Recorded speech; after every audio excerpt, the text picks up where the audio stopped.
Assalamualaikum warahmatullahi wabarakatuh.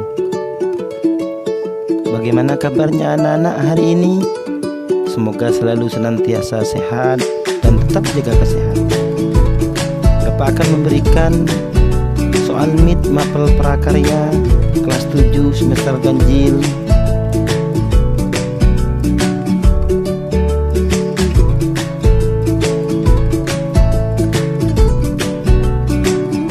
Soal pertama,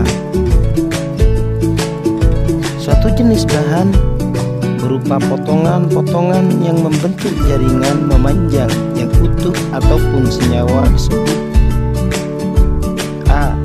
Organik, B. Serat, C. Anorganik, D. Mineral. Soal kedua, serat alami yang paling banyak digunakan untuk membuat pakaian adalah A. Bambu, B. Kapas, D. Daun kering, C. Daun kering, D. Kulit manggis. Soal nomor 3, serat yang dibentuk jaringan disebut tumbuhan, B. Anorganik, C. Hewan, D. sampah. Soal yang keempat, berikut serat alam yang digunakan sebagai bahan kerajinan kecuali A. Enceng gondok, B. Daun pandan, C. Kapas, D. Asbes. Soal yang kelima, serat alam berikut yang berasal dari tumbuhan adalah A. Wol, B. Sutra, C. Nilon, D. rami. Soal yang keenam, contoh serat yang berasal dari material anorganik adalah A. Kapas, B. Rami, C. Asbes, D. kapuk. Soal yang ketujuh, bulu hewan yang dipakai sebagai bahan baku serat produk tekstil adalah A. Sutra, B. Wol, C. Staple dan filamen, D. Asbes. Soal yang kedelapan, staple merupakan serat yang berbentuk rambut hewan yang disebut dengan A. Wol, B. Sutra, C. Staple, dan D. filamen. Soal yang kesembilan, serat berasal dari hewan yang berbentuk jaringan adalah A, B, C, D. Soal yang ke-10, sifat bahan yang menyerap air, mudah kusut dan dalam keadaan basah, kekuatannya bertambah 25% adalah A, B, C, D.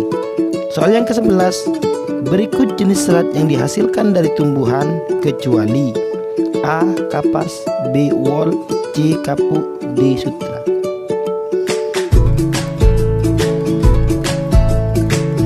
Soal yang ke-12, berikut sifat-sifat sutra kecuali A. Licin dan mengkilap, B.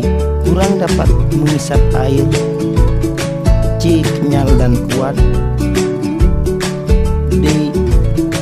Penahan panas yang baik. Soal yang ke-13, bagian eceng gondok yang digunakan untuk bahan kerajinan anyaman adalah A. Akar, B. Daun, C. Bunga, D. Tangkai. Soal yang ke-14, seni kerajinan yang dikerjakan dengan cara mengangkat dan menumpang tindihkan bahan disebut teknik A. Menganyam, B.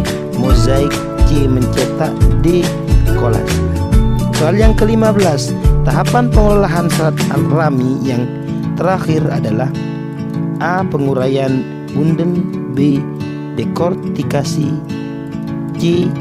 Dugeng, D. Pemutihan. Soal yang ke-16, serat alam dapat digolongkan menjadi 3 jenis, yaitu A. Tumbuhan, hewan, dan sintetis, B. Biji kopi, kedelai, dan semangka, C.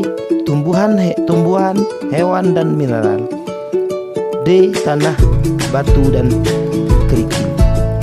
Soal yang ke-17, kapuk merupakan serat alam yang berasal dari tanaman A, B, C, D.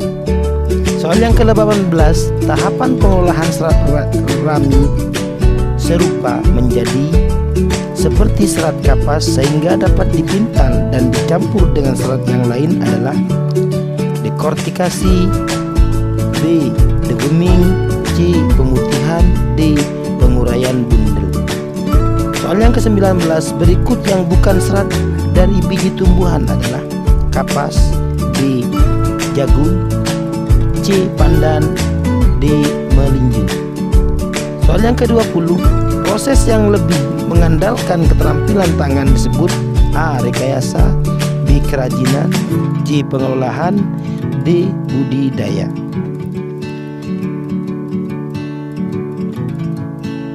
Jawablah pertanyaan-pertanyaan berikut ini dengan benar dan tepat. Pertanyaan pertama, apa tujuan melakukan proses perebusan pada daun pandan? Soal yang kedua, serat yang berasal dari tumbuhan dapat diklasifikasikan menjadi 4. Sebut dan jelaskan. Soal yang ketiga, sebutkan 4 contoh serat alami dari tumbuhan. Soal yang keempat, sebutkan syarat-syarat yang harus dipenuhi oleh benda kerajinan. Soal yang kelima, yang terakhir, apa yang dimaksud dengan stapel? Sebutkan contoh dan ciri-cirinya. Demikian soal yang bisa Bapak sampaikan. Terima kasih atas perhatiannya. Wassalamualaikum warahmatullahi wabarakatuh.